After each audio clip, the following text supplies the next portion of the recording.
Nobody tells you that the hardest decisions in life come when everyone is watching.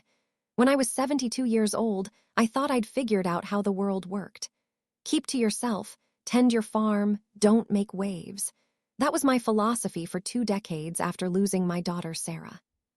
Then I found Emma bleeding in my pasture.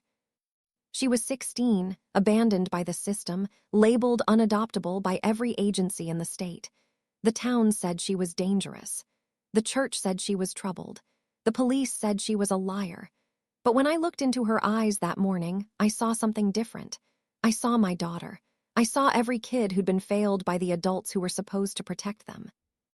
This is the story of how one choice, one moment of choosing kindness over comfort, exposed the darkest secrets in our small town and proved that it's never too late to stand up for what's right. I'd been working this land for 50 years, and I thought I'd seen everything. But nothing prepared me for what I found that Tuesday morning at sunrise. She was lying face down in the east pasture, so still I thought she was already gone. Her legs were covered in infected wounds, her body emaciated to the point where I could count every rib. The cows had gathered around her like they were standing vigil. When the ambulance arrived, Sheriff Bradshaw pulled me aside with a warning. "That's Emma Reeves. Her mother passed from an overdose 2 years back. She's been through 6 foster homes since then, runs away from every single one." He said it like it was her fault, like a 16-year-old girl chooses to end up half alive in a stranger's field. But I saw something in the brief moment her eyes opened, not defiance or anger, but complete resignation. She'd already given up on being saved. That look haunted me for days. 3 days later, Emma was medically stable but had nowhere to go. The state facility was overcrowded, and her caseworker seemed more exhausted than concerned. "Mr. Jenkins, I need to be honest with you," the young woman said, her desk buried under files. "Emma has behavioral issues. She's stolen from foster families. She's aggressive with authority figures. 2 agencies have labeled her unadoptable." I remember looking at that thick file folder with Emma's name on it, hundreds of pages documenting failure after failure.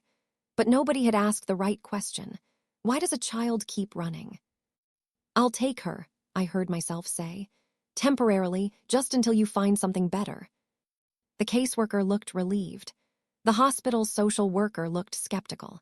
And Emma, sitting quietly in the corner in donated clothes 3 sizes too big, looked like she expected this to end badly too. But I'd made my choice. I just didn't know yet how much it would cost me. News travels fast in Millbrook. By Sunday, the entire congregation knew I'd taken in that troubled Reeves girl. Margaret Henderson cornered me after service, her smile not reaching her eyes. "Harold, everyone's concerned. A single elderly man living with a teenage girl. It doesn't look appropriate. And given her history of stealing and lying." "What history?" I interrupted. "The history written by adults who failed her." Her smile froze. "We're just trying to protect you from making a mistake."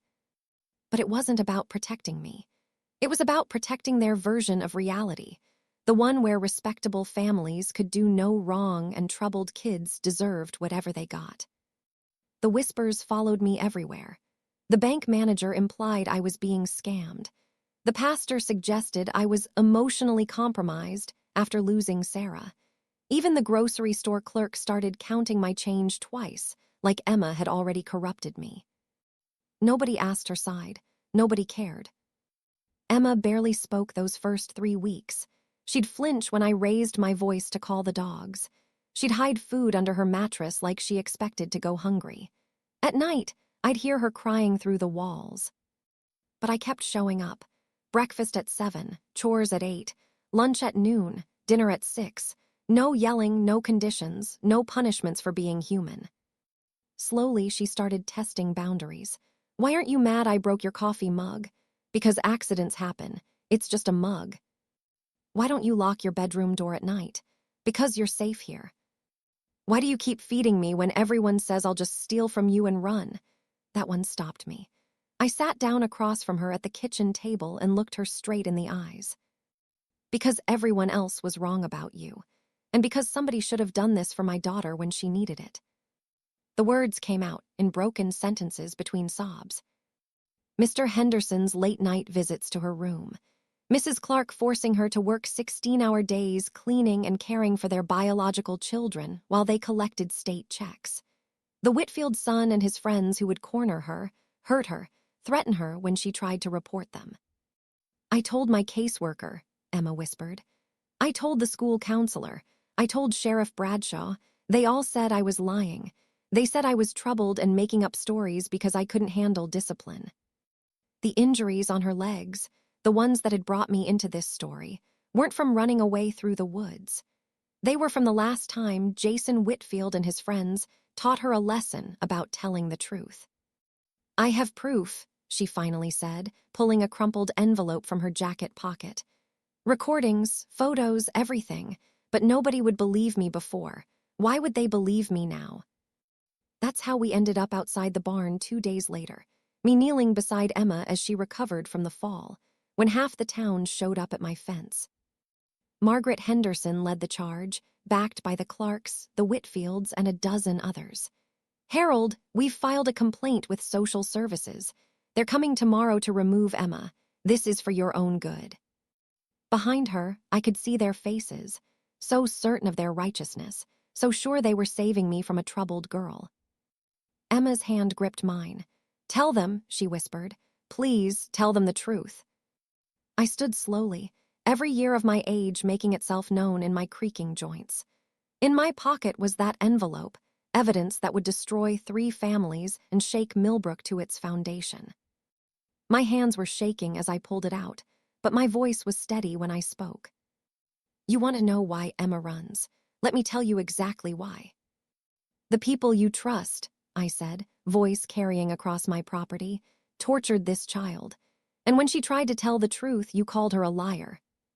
I held up the envelope.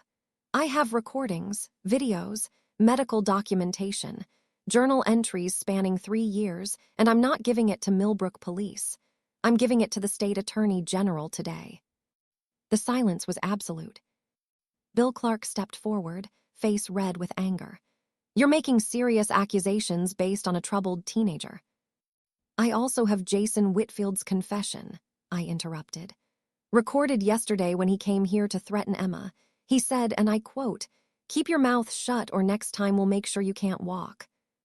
Several people in the crowd looked genuinely shocked. Others started backing away from the accused families. "Emma stays with me," I continued. "And these families, they're done. If anyone tries to hurt this girl again, you'll answer to me." The investigation moved fast once the state got involved. Jason Whitfield and his friends were arrested within 48 hours. Mr. Henderson turned himself in after his wife filed for divorce, and 2 other former foster children came forward. The Clarks lost their business when the community discovered they'd been exploiting foster kids as unpaid labor for years. But the real change was in Emma. The nightmares didn't stop immediately. The trauma doesn't just disappear because justice is served. But slowly, over months, I watched her transform. She started sleeping through the night. She started smiling. She started believing she deserved good things. She enrolled in school and discovered she was brilliant at math. She joined the debate team. She made friends who actually cared about her. And that look in her eyes, that resigned, drowning look I'd first seen in my pasture, it was gone. Replaced by something I'd thought was lost forever: hope. I'm standing in the same spot where Emma fell 6 months ago, but everything's different now. She's running toward me with a letter clutched in her hands, her leg completely healed, her face lit up with joy I never thought I'd see. "Harold, the scholarship came, full ride to State University." She wants to study social work, to help kids like her, the ones the system forgets, the ones everyone gives up on. As we celebrate, she asks the question I've been waiting for. "Why did you risk everything for me? Why did you believe me when nobody else would?" I think about Sarah, about all the ways I failed her, about second chances we don't always get. "Because everyone deserves at least one person who won't give up on them," I tell her. "I couldn't be that person for my daughter, but I could be that person for you." People still ask if I regret getting involved, if it was worth the threats, the backlash, the chaos that tore through Millbrook like a storm. I always think about that morning in the pasture when I found Emma broken and ready to give up. Then I think about her now, strong, confident, determined to help others. The measure of a life isn't in acres farmed or money saved. It's in the moments we choose kindness over comfort, truth over silence, courage over fear. Emma taught me that redemption is possible at any age. That standing up for what's right matters more than fitting in. That one person who refuses to give up can change everything. I'm just an old farmer who got a second chance. But Emma, she's going to change the world. Because when you save one person, you save all the people they'll go on to help. That's the real power of kindness. It multiplies.